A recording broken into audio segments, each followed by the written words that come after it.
We are the most mobile nation in the world, over a highway system which is the most modern in existence. But cars can be built faster than the highways to take care of them. Wheels are rolling in all directions, and they're all headed for the biggest traffic jam since the wheel was invented.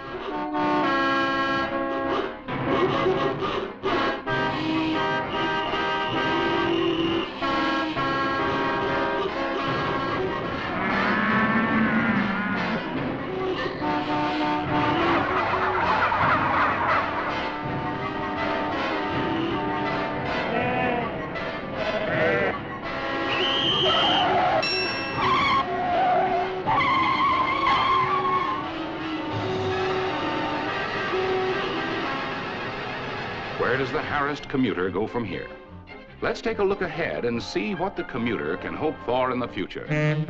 Traffic engineers agree that a monorail system could well be an answer to growing traffic congestion. In large cities where land is at a premium, an aerial monorail system needs only a narrow beamway supported by pylons. The accent is on economy. With the advent of such highways in the sky, the weary commuter will find himself traveling in speed, comfort, and safety. Tomorrow's living areas will expand as the beamways of modern monorail systems begin to crisscross metropolitan centers.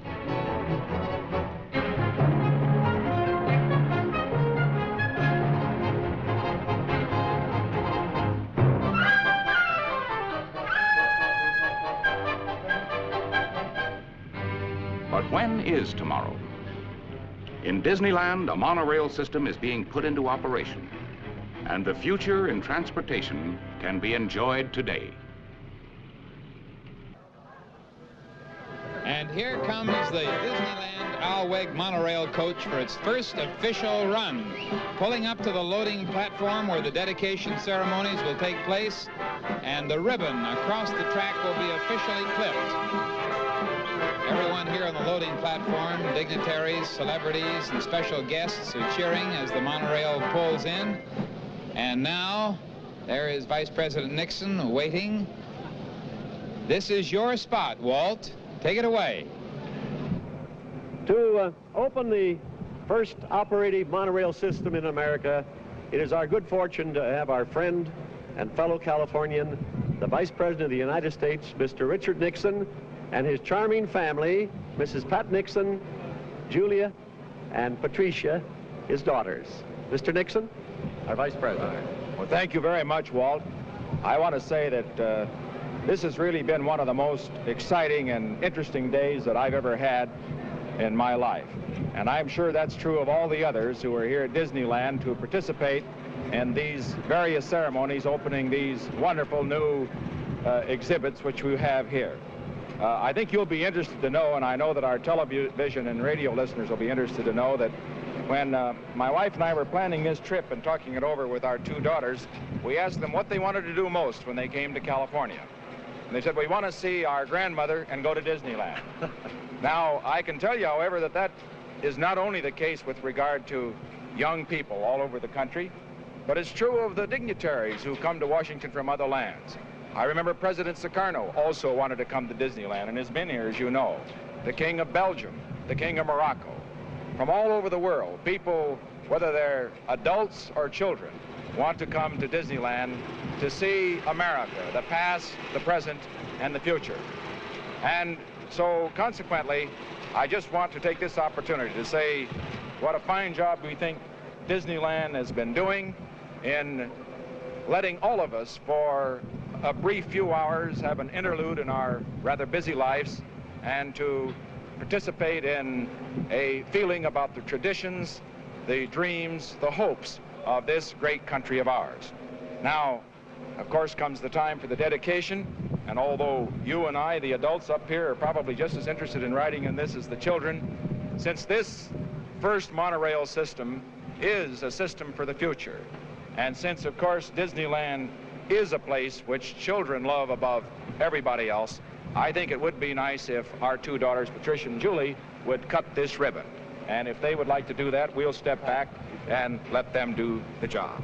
Get right over here, children, and we'll have the scissors. Pat, won't you come up here and join with this? Here, children. Now, you know how to cut a ribbon, don't you? Huh? Go right up there. And let her go. Oh. Turn a little bit on the side. Hey.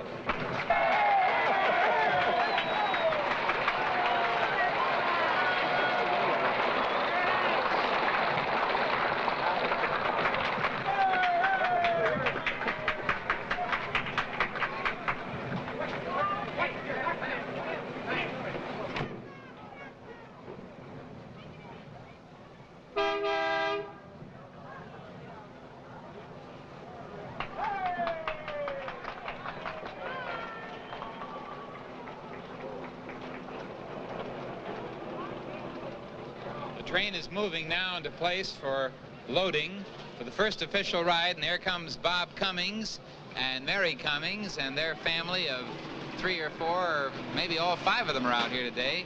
I see back there with the straw skimmer, Fred McMurray, June Haver, and their families, Mrs. Linkletter and my brood of little Links are all climbing in for their first ride. There's my big son, Robert, my little girl, Diane, and a great many others. There they go. There's the nose, the tail end of the coach. It rolls on inflated rubber tires on this highway in the sky.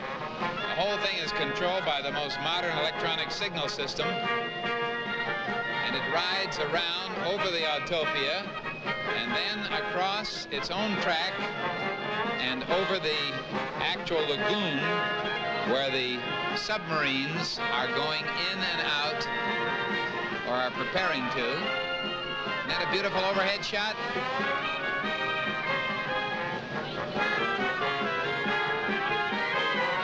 There it is, the first monorail in America. High over Tomorrowland,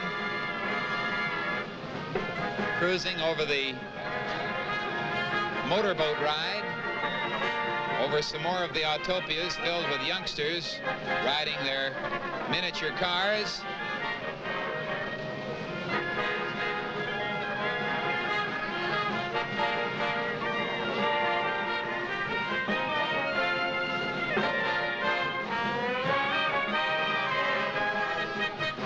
That's the monorail, a long step forward into the future.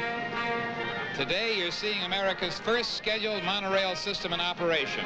Soon, others will follow, heralding the day when such rapid transit systems will relieve America's crowded streets and perhaps even bring back the original meaning to the word freeway.